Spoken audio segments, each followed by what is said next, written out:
November 14th, 1965, the Drang Valley. Machine gun fire tears through elephant grass while mortar rounds explode in the red hot. Get dirt, us out and now. American It's coming soldiers down. call Grab the desperately skids. for I'm up. air Don't support. leave me. Hundreds are dead, and hundreds more are injured. But let's change one thing. Hovering above landing zone X-ray is something no one understands. An AH-64 Apache attack helicopter from 2020 dropped into a battle it wasn't built for.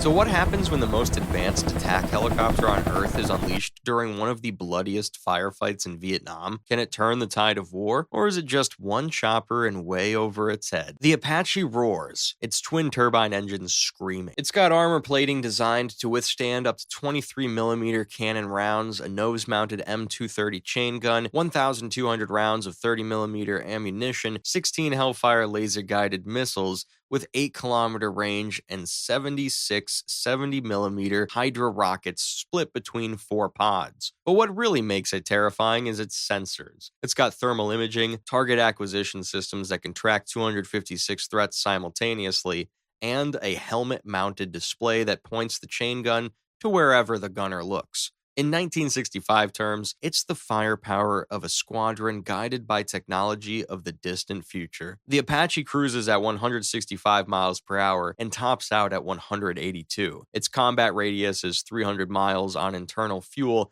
or enough for 3 hours of continuous operations, and its composite armor can take small arms fire without a mark. Even the rotor blades are built to survive 23mm hits. But it's not invincible. Those turbines guzzle fuel, its ammunition is finite with no resupply in 1965, and if the North Vietnamese concentrate enough firepower, even an Apache can fall. Speaking of the North Vietnamese, they've got 3 full regiments in this fight: the 32nd, 33rd, and 66th. We're talking about 4,000 battle-hardened soldiers who know this jungle like the back of their hands. They've got AK-47s, RPD machine guns, 82mm mortars, and most dangerously, the will to accept massive casualties for their cause. Their commander, General Chu Huy Man, has one strategy: get close and stay close. Grab them by the belt buckle, they call it. Hug the Americans so tight that their artillery and air support become useless. It's worked before, it'll work again. These are professionals who've practiced one thing for years: killing Americans. They move through the jungle like ghosts, set up interlocking fields of fire, use the terrain to funnel enemies into kill zones,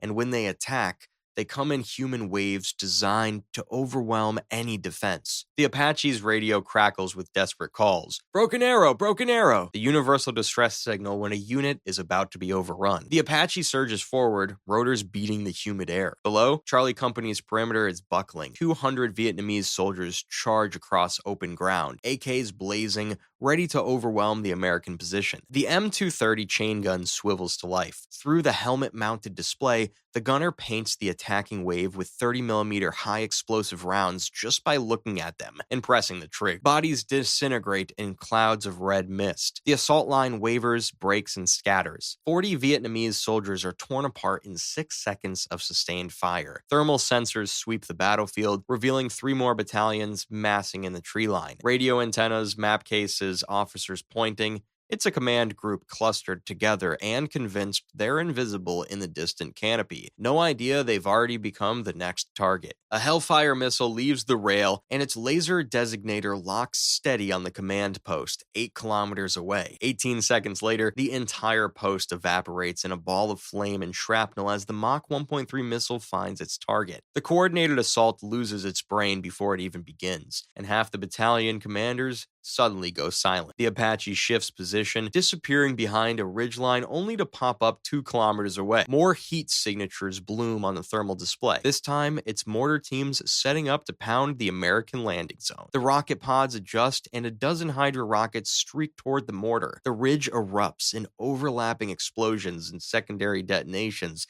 as stationary mortar rounds cook in the inferno. The battle transforms into something the Vietnamese have never experienced. Every time they mass for an attack, attack, death arrives from above. The chain gun chatters in short, efficient bursts. Rockets appear at unimaginable speeds and from unexpected angles. Hellfires turn fortified positions into smoking craters before they know they've been spotted. The jungle that has always been their shield becomes transparent. Hidden soldiers become sitting ducks. The Vietnamese try to adapt, spread formations, multi-directional attacks, but the Apache moves too fast and hits too hard. It races from sector to sector at 150 miles per hour and seems to already be wherever the threat concentrates. That distinctive sound of its rotor becomes the stuff of nightmares for the Vietnamese, now struggling to simply catch their breath. By noon, the entire dynamic has reversed. Instead of surrounding the Americans and picking them off, the Vietnamese are pulling back, trying to break contact and recoup. Meanwhile, thermal imaging tracks their retreat. The fleeing soldiers glow white hot against the cool jungle floor. Rockets slam into retreating columns. The chain gun picks off stragglers. Soldiers abandon weapons to run faster. Unit cohesion collapses entirely. They came expecting casualties, but not like this. It seems like there isn't a fight to be had, but the Apache has its limits. Fuel gauges drop toward empty, ammunition counters tick ever downward,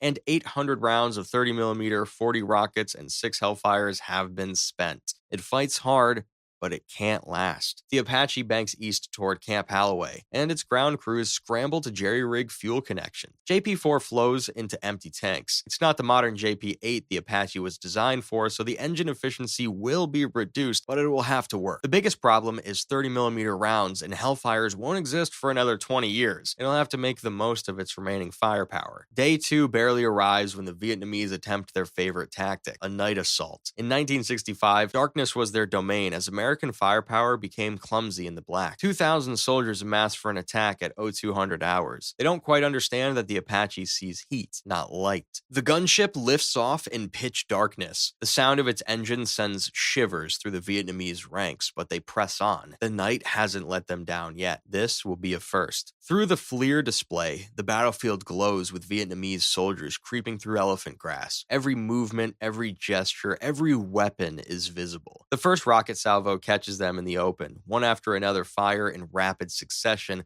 followed quickly by the chain gun, which sweeps back and forth, guided by thermal crosshairs. The night attack dies before it reaches the American perimeter. 2,000 men are dead, wounded or running for their lives, finally realizing they can't understand what they are fighting. By dawn of the third day, the Battle of Ia Drang is over. Bodies carpet the approach routes to Holloway without ground forces needing to fire a single shot. General Mon orders full withdrawal. His regiments have lost over 2,000 men, double historical casualties, and American losses remain minimal, in the dozens instead of hundreds. The Apache settles onto landing zone X-ray one final time. Ammunition exhausted and fuel tanks nearly dry, it's run its course. Still, for 3 days in the Ia Drang Valley, one modern helicopter would absolutely dominate the 1965 battlefield, save hundreds of American lives, and shatter enemy formations with ease. It was impressive, no doubt, but wars aren't won by single weapons. The Apache can't be everywhere, it can't stop every ambush or secure every village, and it definitely can't last the entire war. Or what do you think would happen? And if you're curious, what would happen if a modern destroyer fought in World War II? Check out the video on screen now. Thanks for watching.